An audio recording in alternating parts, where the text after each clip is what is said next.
সুপ্রিয় শিক্ষার্থী বন্ধুরা, আসসালামু আলাইকুম। আশা করি তোমরা সবাই ভালো আছো।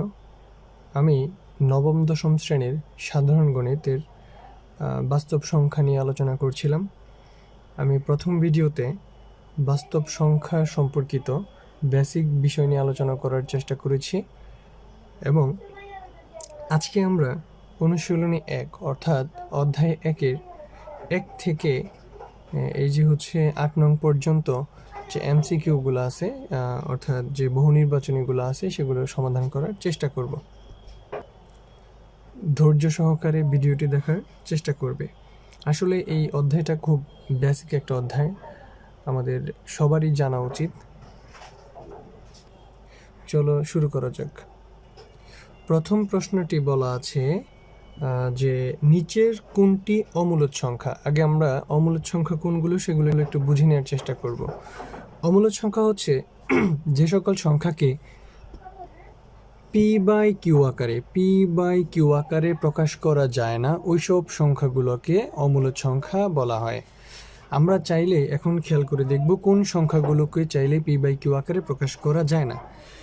যেমন এখানে প্রথমেই কতে যে বলে দেওয়া আছে সেটা হচ্ছে 0.3 পৌনঃপুনিক। এটি একটি মূলদ সংখ্যা। আসলে মূলদ সংখ্যা হচ্ছে যাদেরকে p/q আকারে প্রকাশ করা যায়, আর অমূলদ সংখ্যা হচ্ছে যাদেরকে p/q আকারে প্রকাশ করা যায় না। আমরা এই যে আবৃত দশমিক ভগ্নাংশ যে আছে সেটাকে চাইলে আমরা এইভাবে লিখতে পারি, পৌনঃপুনিকের উপরে যা আছে তাই এবং ডিভাইডেড বাই এই পৌনঃপুনিকের জন্য একটা 9 আমরা লিখতে পারি, অর্থাৎ এটি একটা মূলদ সংখ্যা। পরবর্তীতে খনং যে প্রশ্নটি, এটা হচ্ছে খনং হচ্ছে একটি এমসিকিউ। তারপর হচ্ছে খতে যদি আমরা বলি অপশন আর কি, তো খতে বলা আছে যে √16 ডিভাইডেড বাই 9। তো আমরা জানি অর্থাৎ আমরা যদি 16কে √ করি, 16কে চেলে লেখা যাবে 4 স্কোয়ার আর 9কে লেখা যাবে 3 স্কোয়ার। যদি আমরা এই √স্কোয়ার যদি চলে যায় তাহলে থাকবে উপরে 4 ডিভাইডেড বাই নিচে থাকবে 3। এখন এই যে এটিও কি 3/4, অর্থাৎ তাকে p/q আকারে প্রকাশ করা গেল, তার মানে এটাও একটা মূলদ সংখ্যা। আবার ঘ বলতেছে যে 3√8/27। তো আমরা চাইলেই সূচক লগারিদম আমরা করে আসছি প্রিভিয়াস ভিডিওগুলোতে, আমরা চাইলে এই অংশটুকু এইভাবে লিখতে পারি 8 ডিভাইডেড বাই 27 টু দি পাওয়ার 1/3, অর্থাৎ এই যে n√a যদি থাকে তাহলে সেটা মাথার উপরে উঠে যায়। এখন এটা আমরা চাইলে এইভাবে লিখতে পারি, সেটি হচ্ছে 8কে চাইলে আমরা লিখতে পারবো 8 2 দিয়ে যদি আমরা ভাগ করি 4, আবার 2 দিয়ে ভাগ করলে 2, অর্থাৎ 8-এর পরিবর্তে লেখা যাবে 2 to the power 3 divided by 27। তো 27কে আমরা লিখতে পারি 3 দিয়ে যদি ভাগ করি তাহলে হবে হচ্ছে 9, আবার যদি ভাগ করি তাহলে হবে 3, অর্থাৎ 3 টু দি পাওয়ার 3। তাহলে হবে হোল টু দি পাওয়ার, এখানে হবে হচ্ছে 1/3। তো আমরা জানি ঘাতের উপরে ঘাত থাকলে কি হয়, গুণ হয়। তো সেক্ষেত্রে হবে 2 to the power 3/3 divided by 3 to the power 3/3। তো এই যে 3 চলে যায়, এখানে থাকে 2 ডিভাইডেড বাই 3। এই যেটিও একটা কি সংখ্যা, অমূলদ সংখ্যা। এখন সর্বশেষ যে অংশটুকু থাকে সেটা হচ্ছে ঘ নাম্বার যে সমস্যাটি থাকে। ঘ নাম্বার হচ্ছে 5/√3। আমরা যদি একটু খেয়াল করি যে √3, অর্থাৎ আমরা খেয়াল রাখবো √এর ভিতরে যদি কখনো পূর্ণবর্গ সংখ্যা হয় তাহলে সেটা হয় মূলদ, আর যদি পূর্ণবর্গ সংখ্যা না হয় তাহলে সেটা হয় অমূলদ। তো আমরা চাইলে যেমন 4কে চাইলে কি লেখা যায়, তো 4কে চাইলে আমরা লিখতে পারি 2 স্কোয়ার, তাহলে √স্কোয়ার চলে যায়, সেক্ষেত্রে হবে 2। কিন্তু এখানে যদি আমরা √3 লিখি, 3কে চাইলে কিন্তু পূর্ণবর্গ সংখ্যা লেখা যায় না। √3 এর একটা মান আছে, আমরা যদি √3 এর মানটা একটু নিয়ে নিই, √3 এই যে অনেক বড় একটা মান, অর্থাৎ 1.23 ... এটা হচ্ছে অনেক বড় একটা মান, অর্থাৎ আমরা চাইলেই এই অংশটুকু এটার মান হবে, আমরা যদি লিখে নিই 1.732 ... অনেক বড় একটা মান হবে, অর্থাৎ আমরা এই চাইলেই এই অংশটুকুকে কিউ আকারে প্রকাশ করতে পারবো না, p/q আকারে প্রকাশ করতে পারবো না। আর আমরা কিন্তু বলেছি যেহেতু √3 পূর্ণবর্গ আকারে লেখা যায় না √এর ভিতরে, তার মানে এটি একটি কি সংখ্যা? অমূলদ সংখ্যা। তার মানে এটি হচ্ছে একটি অমূলদ সংখ্যা, অর্থাৎ এখানে 5/√3 এটি হচ্ছে একটি অমূলদ সংখ্যা। 2 নং প্রশ্নে বলা আছে এ বি সি ডি 4টি ক্রমিক স্বাভাবিক সংখ্যা হলে নিচের কোনটি পূর্ণবর্গ হবে? তোমাদের উদাহরণে একটি ম্যাথ এভাবে বলে দেওয়া আছে, যদি 4টি ক্রমিক স্বাভাবিক সংখ্যার সাথে গুণফলের সাথে যদি 1 যোগ করা হয় তাহলে সংখ্যাটি পূর্ণবর্গ সংখ্যা হয়। তাহলে এই 4টি স্বাভাবিক সংখ্যার গুণফল, তো এটা উদাহরণ থেকে দেখে নিও। তো আমরা যদি বলি যে 4টি স্বাভাবিক সংখ্যার গুণফল, তা আমরা ধরে নিই 4টা স্বাভাবিক সংখ্যা হচ্ছে এ, বি, সি এবং ডি। এই 4টি স্বাভাবিক সংখ্যার গুণফলের সাথে আমরা যদি কি করি, অর্থাৎ 1 যদি যোগ করি তাহলে সেটি কি হবে? পূর্ণবর্গ সংখ্যা হবে। আমরা ধরে নিতে পারি, ধরো হচ্ছে এবিসি বলতে যে কোনো আমরা 4টা পূর্ণবর্গ সংখ্যা ধরে নিই। আমরা প্রথম দিক থেকে ধরে নিই 1, 2, 3 এবং হচ্ছে 4। এই 4টা হচ্ছে কি? ক্রমিক স্বাভাবিক সংখ্যা। ক্রমিক স্বাভাবিক সংখ্যা কিভাবে? কারণ আমরা যদি 2 থেকে 1কে বিয়োগ করি তাহলে পার্থক্য থাকবে 1, আবার 3 থেকে 2 বাদ দিলে পার্থক্য থাকবে 1, আবার 4 থেকে 3 বাদ দিলে পার্থক্য থাকবে 1।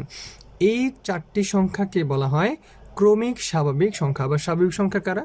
আমরা জানি শূন্য ব্যতীত সকল ধনাত্মক পূর্ণ সংখ্যাকে স্বাভাবিক সংখ্যা বলে, বা ধনাত্মক অখণ্ড সংখ্যাকে আমরা বলি আর কি স্বাভাবিক সংখ্যা। আমরা যদি 3টা সংখ্যাকে 4টা সংখ্যা একসাথে গুণ করি তাহলে 3 4 12, 12 2 24। হ্যাঁ, আমরা চাইলে এখন এটাকে কি লিখতে পারি? 24। তার সাথে যদি আমরা এই যে 4টি হচ্ছে ক্রমিক স্বাভাবিক সংখ্যা, তার সাথে যদি আমি 1 যোগ করি তাহলে সেটা কি হবে? পূর্ণবর্গ সংখ্যা হবে। তো এটাকে লেখা যাবে হচ্ছে 24, 24 প্লাস এর হচ্ছে 1 ইকুয়াল 24 হবে হচ্ছে 25। আমরা চাইলে এটাকে লিখতে পারি হচ্ছে 5 স্কোয়ার। অর্থাৎ এটি হচ্ছে একটি কি 4টি ক্রমিক স্বাভাবিক সংখ্যার সাথে গুণফলের সাথে যদি আমরা 1 যোগ করি তাহলে সংখ্যাটি একটি কি হয়? পূর্ণবর্গ সংখ্যা হয়। তাহলে এটি হচ্ছে কিন্তু আমার কি অ্যান্সার। আমরা এখান থেকে খুঁজে দেখি এই যে গ নাম্বারটা হচ্ছে অ্যান্সার। 3 নং প্রশ্নে বলা আছে 1 থেকে 10 পর্যন্ত মৌলিক সংখ্যা কয়টি? আসলে আমরা যদি মৌলিক সংখ্যা বলি, মৌলিক সংখ্যাগুলো হচ্ছে 1 ব্যতীত যে সকল সংখ্যাকে ওই সকল সংখ্যা দ্বারা ভাগ করলে 1 ব্যতীত আর কোনো উৎপাদক থাকে না, সহজ হিসাব। অর্থাৎ 1 ব্যতীত, তো আমরা যদি এখানে বলি 2, 3, 4, 5, 6, 7, 8, 9, এখানে হচ্ছে 10। আমরা একটু খেয়াল করি, অর্থাৎ 2কে একমাত্র 2 দিয়েই ভাগ করা সম্ভব এবং 2 দিয়ে দ্বারা ভাগ করলেই সেখানে থাকবে 1, অর্থাৎ ভাগশেষ হচ্ছে ভাগফল হচ্ছে 0 আর ভাগফল হচ্ছে 1 এবং ভাগশেষ হচ্ছে 0। এখন এই যে 2কে তুমি যদি 2 দ্বারা ভাগ করো তাহলে সেটা হবে 1, অর্থাৎ 2কে তুমি অন্য কোনো সংখ্যা দ্বারা ভাগ করতে পারবে না। 3কে 3 ছাড়া অন্য কোনো সংখ্যা দ্বারা ভাগ করা সম্ভব না, কিন্তু 4কে 4 দিয়ে ভাগ করা সম্ভব, আবার 2 দ্বারাও ভাগ করা সম্ভব। তার মানে 4 একটি যৌগিক সংখ্যা। 5 হচ্ছে একটি মৌলিক সংখ্যা, কারণ 5কে 5 দ্বারা ভাগ করা সম্ভব, অন্য কোনো সংখ্যা দ্বারা ভাগ করা সম্ভব না। 6কে আমরা চাইলে 6 দ্বারা ভাগ করতে পারি, আবার 3 দিয়েও ভাগ করতে পারি, আবার 2 দিয়েও ভাগ করতে পারি, অর্থাৎ এটি একটি যৌগিক সংখ্যা। 7 একটি হচ্ছে মৌলিক সংখ্যা। কেন? কারণ 7কে 7 দিয়ে ভাগ করা সম্ভব, আর কোনো সংখ্যা দ্বারা ভাগ করা সম্ভব না। 8কে 8 দ্বারা ভাগ করা সম্ভব, আবার 2 দ্বারা ভাগ করা সম্ভব, আবার 4 দ্বারা ভাগ করা সম্ভব, আবার 9কেও, তার মানে এটা হচ্ছে একটি যৌগিক সংখ্যা। সিমিলারলি 9ই হবে একটি মৌলিক সংখ্যা, কারণ কি যৌগিক সংখ্যা, কারণ 9কে চাইলে আমরা 3 দ্বারা ভাগ করতে পারি, আবার 3 দ্বারা ভাগ করতে পারি, আবার 9কে 9 দ্বারা ভাগ করতে পারি, আবার 10কে চাইলে আমরা 2 দ্বারা ভাগ করতে পারি, 5 দ্বারা ভাগ করতে পারি। তার মানে 1 থেকে 10 পর্যন্ত আমাদের মৌলিক সংখ্যা কয়টা দাঁড়াচ্ছে? 1টা, 2টা, 3টা, এই হচ্ছে 4টা, অর্থাৎ আমার এখানে অ্যান্সার হচ্ছে 4। তার পরবর্তীতে আমাদেরকে বলা আছে কোনটি সকল পূর্ণ সংখ্যার সেট। আচ্ছা, পূর্ণ সংখ্যা কি? যে সকল সংখ্যাকে আমরা যদি বলি 0 সহ সকল ধনাত্মক, অর্থাৎ পজিটিভ এবং ধনাত্মক, অর্থাৎ এদিকে যদি চলতে থাকে বাড়তে থাকবে এদিকে, আর সকল ঋণাত্মক সংখ্যা, অর্থাৎ এখানে আমরা বলতে পারি -1, এখানে হবে -2, এখানে হবে -3 ... অর্থাৎ আমরা জানি 0 সহ সকল ধনাত্মক এবং ঋণাত্মক সংখ্যাগুলোকে কি বলা হয়? পূর্ণ সংখ্যা বলা হয়। তার নিচে কোনটি সকল পূর্ণ সংখ্যার সেট? অবশ্যই এই যে খ হচ্ছে সকল পূর্ণ সংখ্যার সেট, কারণ -1, -2, -1, 0, 1, 2 এটা হচ্ছে পূর্ণ সংখ্যার সেট।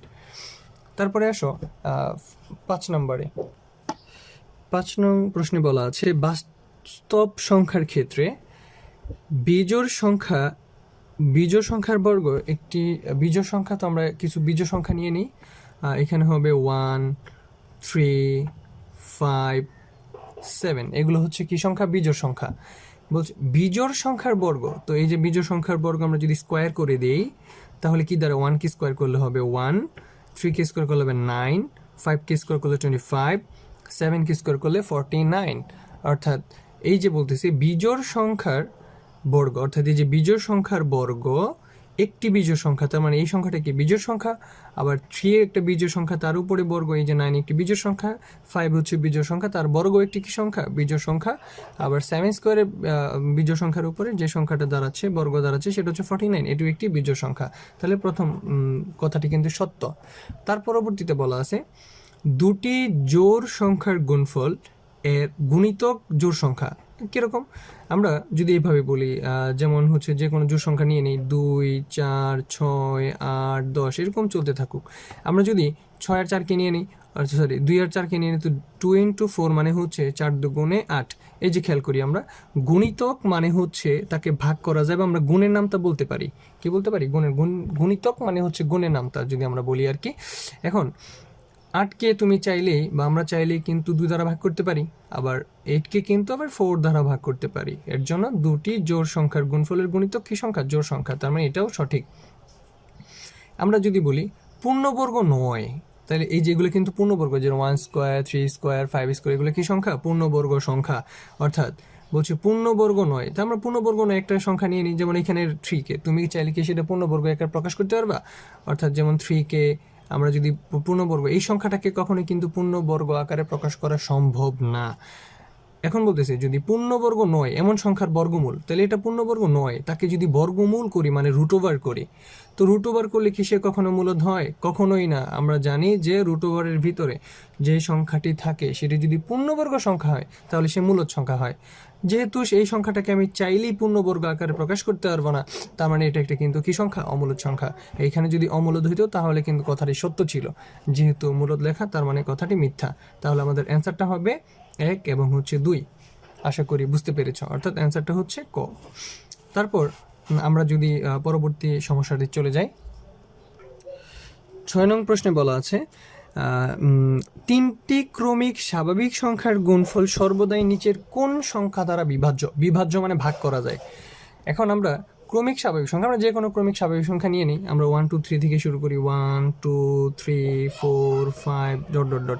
এরকম যদি ক্রমিক স্বাভাবিক সংখ্যা হয়, তো ক্রমিক স্বাভাবিক সংখ্যা মানে হচ্ছে আমরা বলছিলাম যে এরকম যে শূন্য ব্যতীত সকল ধনাত্মক পূর্ণ সংখ্যা, এটা হচ্ছে একটা কথা, বা ধনাত্মক অখণ্ড সংখ্যা। এবং ক্রমিক এই কারণেই, কারণ 2 থেকে 1 বাদ দিলে 1, 3 থেকে 2 বাদ দিলে 1, 4 থেকে 3 বাদ দিলেও কি 1। আমরা 3টি সংখ্যা নিয়ে নিই। এই যে এই 3টি সংখ্যা যদি একসাথে নিয়ে নিই, প্রথম ক্রমিক স্বাভাবিক সংখ্যা 3টি, তাহলে এই যদি গুণ করি 1 × 2 × 3, তা 3 দুগুণে 6, অর্থাৎ 6 হয়। হ্যাঁ, দেখো তো 6কে কত দ্বারা ভাগ করা যায়? এখান থেকে যে 5 দ্বারা কখনোই ভাগ করা পসিবল না, 6 দিয়ে 6কে ভাগ করা যায়, তাহলে থাকে 1। তাহলে এটি হচ্ছে আসলে অ্যান্সার। পরবর্তীতে তোমরা চাইলে 2, 3, 4 দিয়েও খেয়াল করে দেখতে পারো।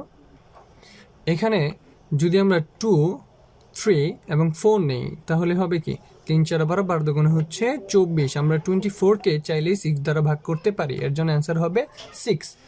তার পরবর্তীতে প্রশ্নটি হচ্ছে যে এ ও বি দুটি ক্রমিক জোড় সংখ্যা হলে, বলছে কি ক্রমিক জোড় সংখ্যা হলে নিচের কোনটি জোড় সংখ্যা হবে? তাহলে আমরা জোড় সংখ্যা নিয়ে নিতে পারি 2, 4, 6, এগুলো কি সংখ্যা? জোড় সংখ্যা। তো এটা বলছে যে বিজোড় সংখ্যা হবে।